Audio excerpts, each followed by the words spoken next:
What's going on, guys? Welcome back. It's Hal, and yeah, I do sound a little bit off. That's because I ran myself into the ground health-wise after Fan Festa. Too many late nights, too much time staying up at the airport waiting for my flight.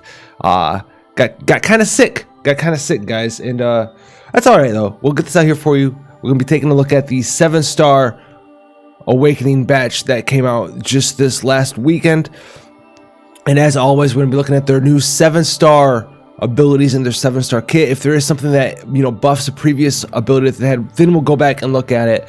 We won't be going over all of their skills, just the new ones, like I said, unless the old skills have been buffed in some sort of way due to their new 7-star abilities. So let's start into it right here with our boy Duke, the man I hate the most. Now he's all right. He looks cool. I don't know. Duke and I, we just hash it out sometimes, man. So his super team right here is the Virtue Drake, 173 attack, single-handed spear with Dragon Killer Plus. It's going to give you a little bit more damage, 75% more physical magical damage against dragons. All right, so nothing super insane. I mean, it's got nice attack with some Dragon Killer on it, but nothing super next level when it comes to a weapon there. Now, as we scroll down here, his first 7-star skill is the Heaven Fall Spear Sky Rule. Increases your damage against dragons by 200% for 2 turns to the caster, 4.7 times multiplier time jumped with a 1-turn delay to one enemy. So this is extremely similar to Roberta's time jump, except Roberta's time jump was a man killer 200% buff. This one's a dragon 200% buff. I like Roberta's a lot better due to mankind being a much more popular enemy type compared to dragons, but it's still strong. You can still chain finish pretty well with it. It's just that humans were a super and still will be a super common enemy type that gives Roberta the edge. That's why she was able to do so much damage against so many different monsters in the game. Gilded Spear, 6.4 times multiplier, 70% ice resistance down. It's 12 hit, but I don't think this is quick hit chaining frames. Does not look like it is at all. 28, 777. No. So poor Gilded Spear, not chaining with our boy Titus anytime soon. Draconic Sealing Spears, 5-turn cooldown available on turn 5, 7 times multiplier to all enemies, 100% ice resistance down, 70% defense break, and enables Heaven's Fall Spear Icebreaker for 2 turns, and it's a 1-hit, so it's a chain finisher.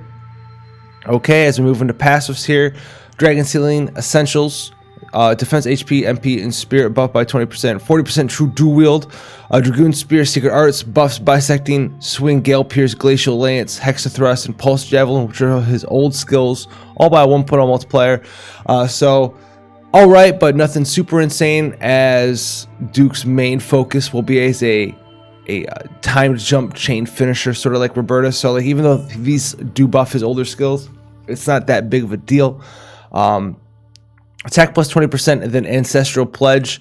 80% jump damage is pretty nice, and then 50% Dragon Killer if you equip with a sword, a great sword, or a spear. So if you dual wield him, which is what you're going to want to be doing, it's going to be 100% more Dragon Killer. So Duke is going to be exceptionally strong, better than any other Dragoon in the game when going to slam down on some dragons. Right? He's got the 200% Dragon Killer buff. Then he's got another 100% Dragon Killer right here, with a total of 200% jump damage, I do believe, with another 100% Dragon Killer with Airborne Combatant. So this boy is going to have Dragon Killer everywhere. The Dragon Killer from an Esper, he's going to be killing dragons. So, Bahamut 2-star comes out, maybe you want to swap your Dukes on out and take some people for a ride. All right.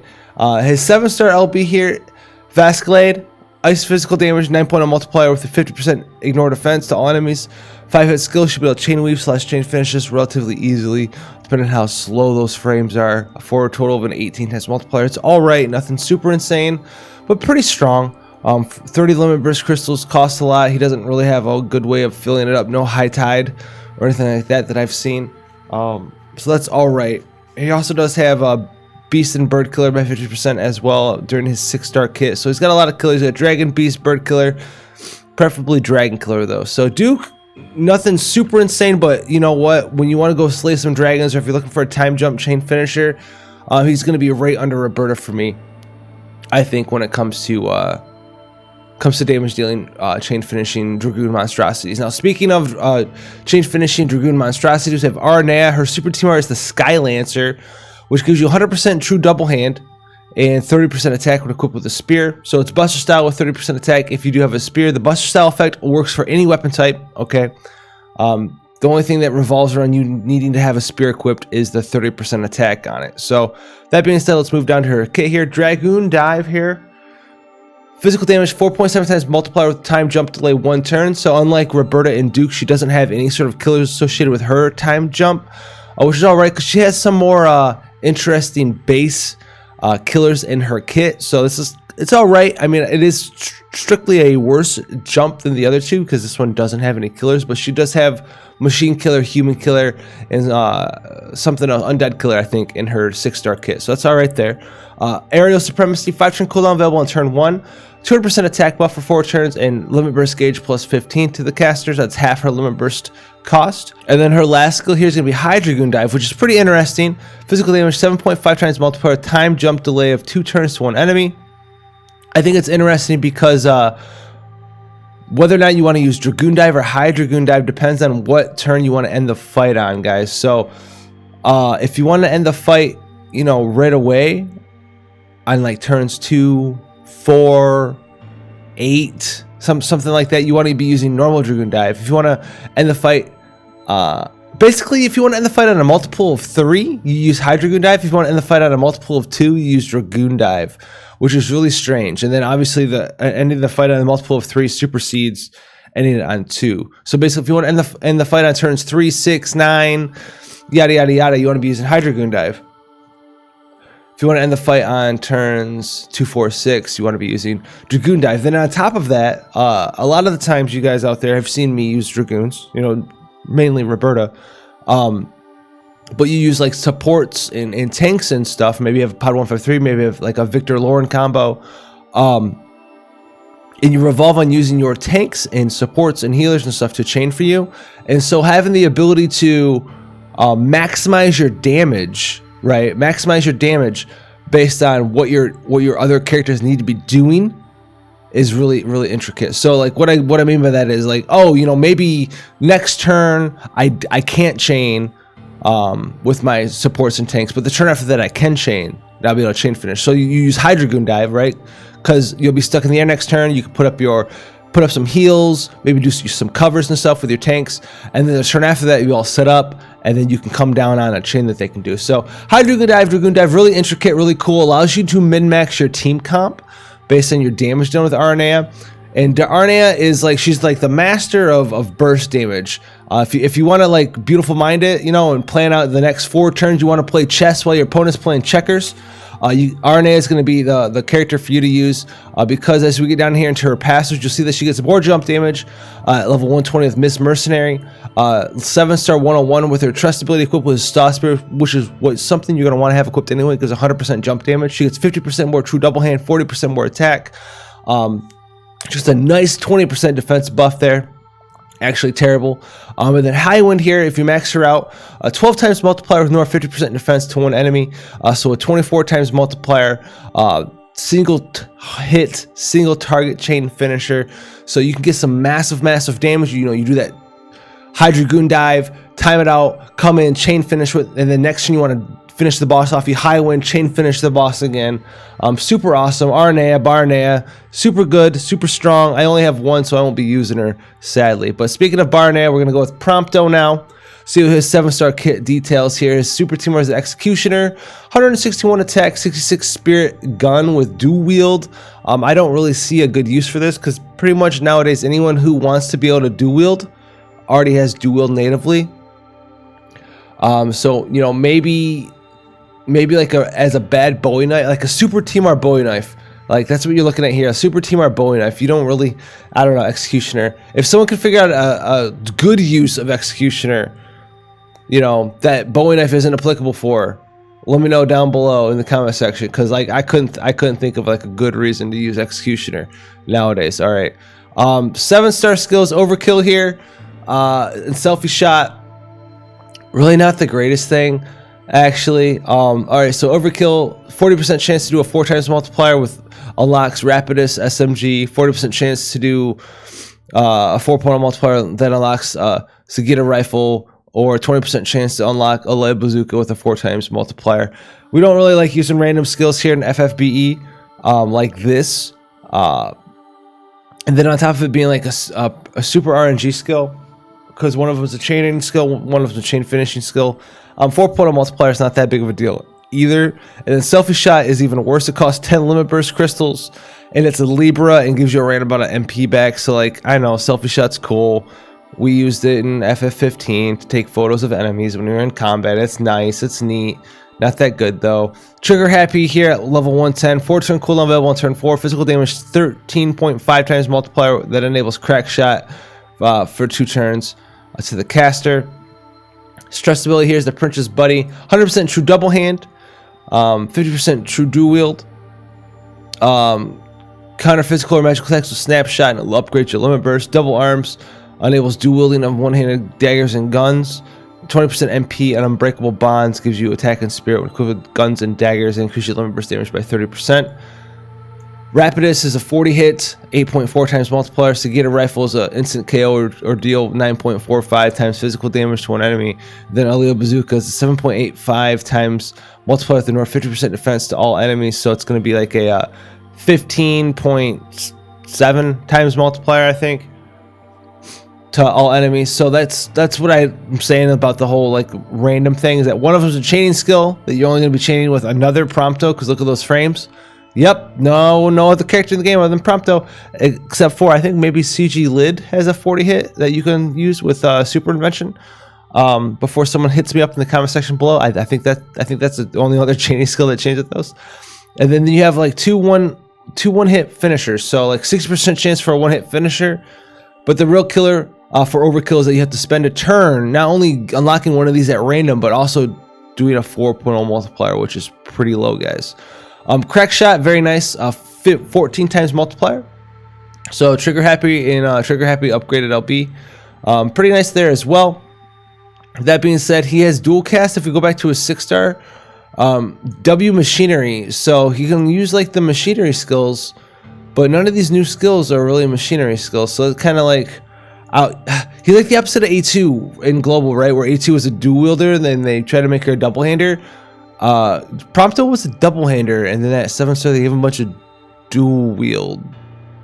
So I don't know why that happened, but all right. And then Trigger Happy upgraded LB here. Physical damage 10.7 times multiplier to all enemies. 15 hit skill, 26 cost limit. Inflicts 3 random status elements, garbage, and then gives you Crack Shot for 2 turns as well. So I'm not really quite so sure like why he went from a true double hander into a dual wielder. Definitely usable, but his strongest stuff all needs to be unlocked, and now he went from like a chaining character into a chain finisher. So not the strongest thing ever, but he's still around for you guys. Now Lulu's up next. Her super team is the Booster Cactar, 60% magic, 20% spirit, 50% water resistance. So pretty strong super team are there for multiple reasons. You know, magic and spirit collectively combined, not only is it good for mages, it's good for summoners. Water resistance is good for, obviously, when you need to resist water, so you can also put this on your magic AoE cover tank, something like that in the future as well. 7-star skill, she gets refreshing wave at 105, so very similar to Rem, where she can, you know, spend some for her limit burst and give MP to all allies. Aqua Prison at 105, increase water resistance by 100% for 5 turns to all allies, decrease water resistance by 50% for 5 turns to all enemies. The Imperil, I won't lie, it's kind of weak, considering 50% Imperil isn't weak in and of its own right, but considering that it's only one of the 2 things that this spell does, like in 100% water resistance to your own allies is extremely niche. The 50% water Imperil is pretty weak in my opinion for that reason, right? So like a lot of the times in a lot of fights, the water buff is going to do nothing, so you're going to have pretty much 50% Imperil, that's it. Flare Fury, 110, 5-turn cooldown available on turn 1, fire magic damage, 10 times multiplier or 25% spirit to one enemy. I think this is like a 13 something times multiplier, 13.33 or something. Increase limit burst gauge by 8 to the caster. Decrease water resistance by 100% for 3 turns to one enemy. So that's pretty strong there. So for 3 turns, you'll have the water resistance down 100%. This was changed from JP. JP, I think it was like a 15 times multiplier nor 25% spirit, but you couldn't cast it until turn 3. So I think this is better now. Even though it's got a lower multiplier, you don't have to wait until turn 3 anymore. Venus Sigil here, 50% more magic. Autocast Brave Marsh Sigil, 5% MP per turn, 1 limit burst gauge per turn. Torrential Force, increases the modifier Flood, Water Gun, Water Jet by 3. Increases the modifier in Raging Water by 4.0. The Raging skills, if you've been checking the JP stuff, they're the Zolta type skills. So we'll have one for water. We have Raging Winds. There's going to be ice for Medina when she gets it eventually, etc., etc., etc. A defense plus 20%, no sleep, no stone. Third Pilgrimage, increases your limit burst damage by 40% and gives you true double hand and true dual wield magic. So that's pretty strong there. As we scroll down to her magic spells, Raging Water is her big one here. Water magic damage, 1.2 times multiplier with consecutive damage 9 times, 1.2 times each for a total of 12 times maximum to one enemy. It takes a while to build that up. And then if we go up here, she sadly doesn't get triple cast black magic, guys. So that's going to be her major downfall when comparing her to other future mages, is that, like, for instance, Medina will get all of the stuff that Lulu has basically, except instead of, you know, flood and tornado chaining, Medina will have her own ice chaining, or just as a straight chain finisher mage, Medina will have like triple cast black magic, right? A lot of other mages in the future will have triple cast something, they'll have their own raging spell. Then after enhancements, Medina actually gets enhanced raging, it'll probably be called Raging Ice or Raging Blizzard, where it goes up to a 24 times multiplier, and she has triple cast black magic. So that's going to be something to think of in the future. As of right now, like, Lulu's okay. Her major thing is that she's trying to chain finish Raging Water, and her only imperil is going to be Flare Fury for 3 turns. She does have Aqua Prison or Prism, but then you're doing no damage to get that imperil off. So you just use an outside imperil for sure, because she's got Tornado for Wind down, Flood for Lightning down, and then she has to rely on, like I said, her previous 2 skills for the water down. So she sort of needs like an outside water imperil. Not undoable, but the payoff really isn't quite there, because outside of that, she really doesn't have much utility outside of giving 180 MP back, which could be something you want. And then her Ultimate Fury here for her limit burst is a 15 times multiplier, non-elemental magic damage to all enemies. So it's all right, nothing insane. Lulu, she's definitely usable if you like her, but she's definitely one of the bottom tier of the mages in my opinion. All right, guys, speaking of mages, we go with hybrid units. So Kunshira, super cool art. Let's talk about her. I think she's kind of underrated, but she's also not like super grossly overpowered or anything. So her super team is the magic control ring, 50 attack, 50 magic, and then 15% fire, lightning, water, wind, and light resistance. All right, so decent, but nothing like super insane. Because this is a super TMR, so keep that in mind. I mean, we've seen a lot of like really nutty global exclusive super TMRs, right? Like Malphase super TMR or Frivius super TMR, right? Both those are global exclusive accessories for hybrid units, and those are like vastly better for hybrid damage dealers. Now the 15% all resistance is going to help your magic tanks out a lot, but let's be honest, it's not really what the magic control ring was made for, right? So let's scroll down here. Kunshira got a little bit of global exclusive love. So we have Tempest Spellblade, lightning and wind hybrid damage, 11 times multiplied to all enemies. The chain family is the Aurora Ray chaining family, and Tempest Spellblade is lightning and wind, like we just said. And Lunara's and Lauren's Aurora Rays are also lightning and wind. So those are going to be her primary 2 chaining partners, but there also is other chaining friends that you can use with Aurora Ray. You don't have to match lightning and wind. You can match either lightning or wind. So, you know, we have Malphase, etc., etc., etc., chaining family there. And 11 times multiplier, while not the highest, isn't very low either for Tempest Spellblade. So very nice chaining skill here with Tempest Spellblade. Definitely better than a lot of her other previous skills. As you can see, you know, 8 times multiplier, 4.6 times multiplier, and these are all like one-hit skills previously. Her chaining skills previously were all 5.5 times multipliers, but she gets a nice boost to an 11 times multiplier skill right there.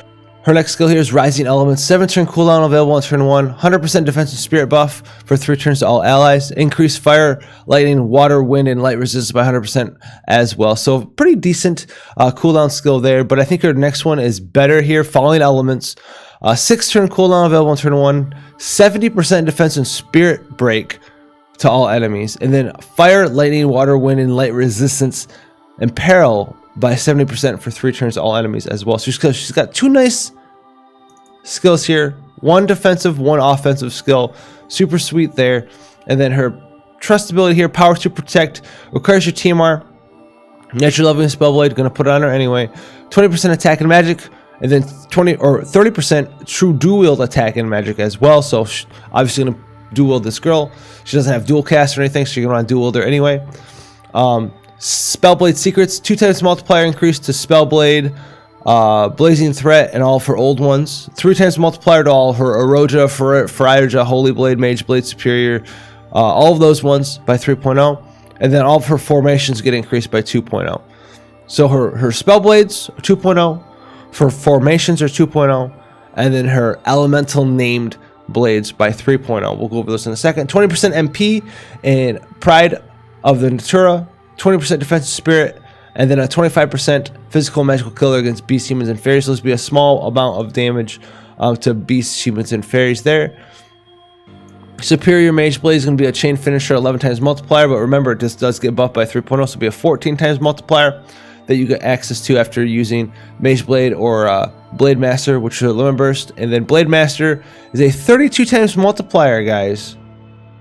Huge buff from her 18 times multiplier. At 6-star, 7-star, 32 times multiplier enables access to Superior Mage Blade for 4 turns to the caster.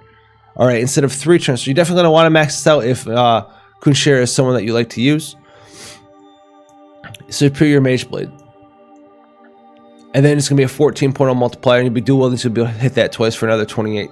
So, Kunshira versus other hybrids, she does less damage overall because her multiplier is a little bit less. She doesn't have access to true double hand W cast, right? But she's a more flexible, right? Because she has all these other different chaining families and chaining, not really chaining families, but chaining elements, okay? She's got fire, water, thunder, wind, and light, and then non-elemental with Mage Blade. But since Mage Blade is non-elemental, it's a hybrid skill. It's whatever element you have for a weapon type.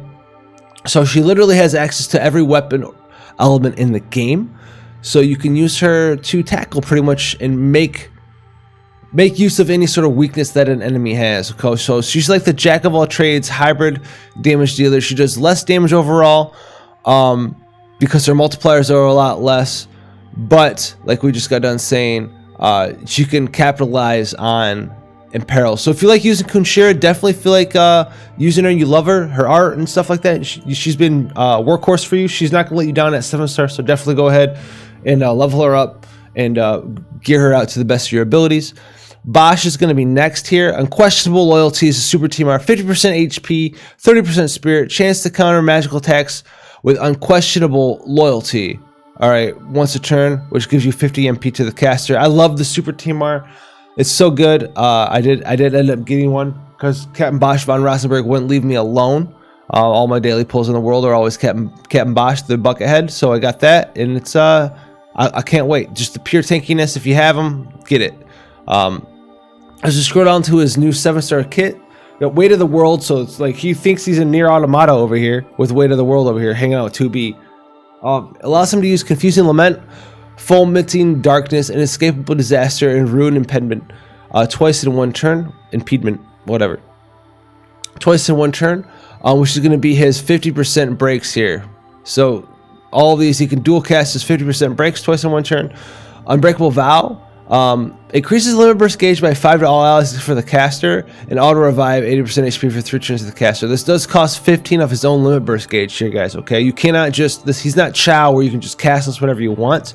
You're gonna have to have your limit burst gauge partially filled. That being said, his limit burst is pretty awful, so there's no other really use for his limit burst. So Unbreakable Vow, pretty good. You just cannot cast this right away. All right, Bell of a New Dawn, 6-turn cooldown available on turn 1. Increases attack, defense, magic, spirit by 150% for 3 turns to the caster. but also does a 65% attack defense magic and spirit break for 3 turns to 1 enemy. So this is pretty decent. You're not going to be casting this on 1. You're going to be probably putting up one of your covers on turn 1 and then using this on turn 2. The buff, really not that big of a deal. The break, if you don't have a top tier breaker, this is all right. But you'll still need to bring someone else to break for you, so it's kind of redundant since you're not really breaking on turn 1. Yeah, there's the argument of like maybe you're fighting a fight where like you don't need to break on turn 1 because the enemy doesn't do anything. If you're fighting an enemy that doesn't really do anything to you on 1 to the point where you don't need to break it at all, then you probably don't need a tank for that fight, and you're probably in story mode. So that's not a very good argument as we move forward to tackling harder content in FFBE. It's not a very good argument to crutch on. Chastising Spirit here, increase defense and spirit by 120% for 3 turns to all allies, and with a small HP over time heal. Here, this also costs 15 limit burst gauge crystals. I think this was buffed from 80%. Defense and spirit buffed to 120%, but like I said, you can't just spam this. It's all right. Nothing super insane. Maybe if you're like a magic tank, you'll have a high spirit multiplier, but it's the healing multiplier on it's not that great. It's like a Curaja style heal, so it's kind of whatever. Apocalypse Shield with his teamwork equipped gets defensive spirit 30%, 50% light resistance, and 2 limit burst gauge crystals per turn. MP plus 20% for Damaska, 30% HP, 20% defense with equipped with heavy armor or spirit. If you're equipped with light armor, then auto cast Protect Bosch at the start of the battle. I'm assuming Protect Bosch. Okay, increase 80% defensive spirit. This is kind of whatever. You can put up a higher defensive spirit buff than this anyhow. And then his limit burst Flame Purge, 19 times multiplier with physical damage, and then negate 3 physical attacks. Pretty garbage in my opinion. Costs 30 limit burst crystals. You're not gearing Bosch out for attack, so he's not doing that much damage anyway. So how is Bosch as a tank at 7-star form? He's okay. Basically, Bosch is a tank, especially before enhancements. I think his enhancements just kind of increase his breaks.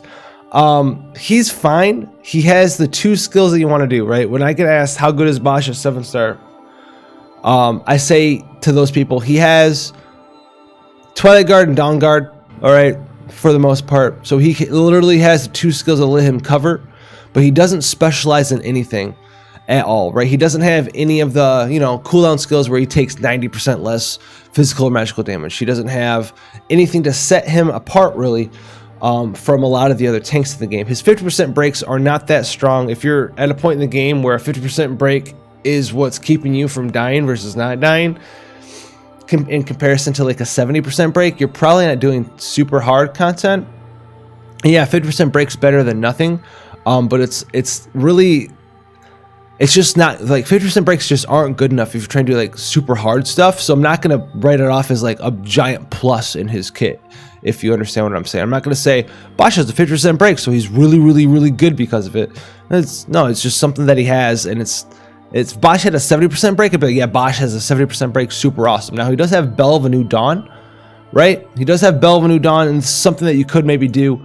That is one of the pluses in his kit, but you cannot keep this up full time either, so it's not really his job to break, is what I'm getting at. He just doesn't have anything to set him apart to be super insane.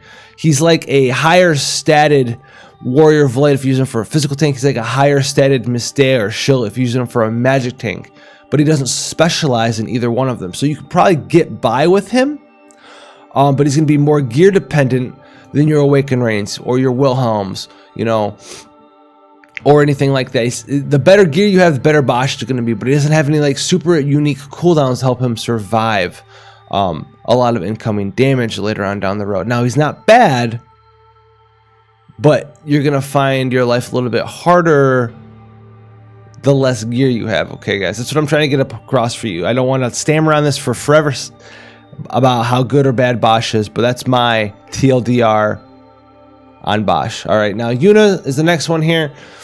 Super Team Artist, Yuna's Clothes.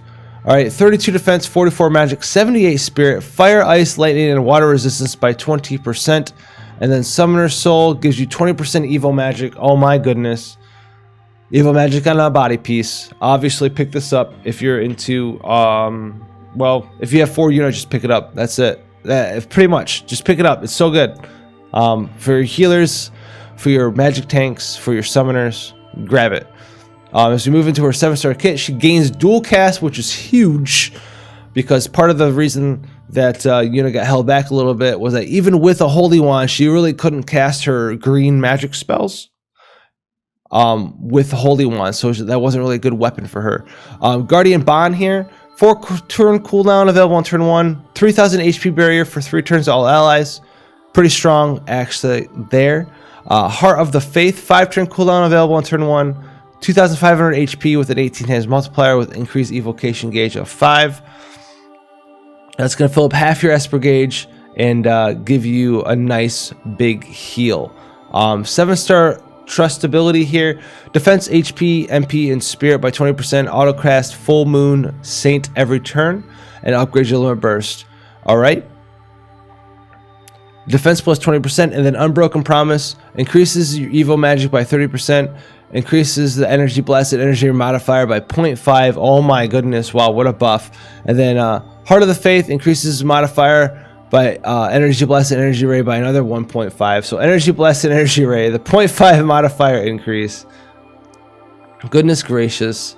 Get me out of here. Full Moon Saint is increased evocation gauge by 1 per turn. Alright, so this is pretty cool. You get this per turn every single time the round starts. It's like your turn. You get 1 to 2 Evo crystals.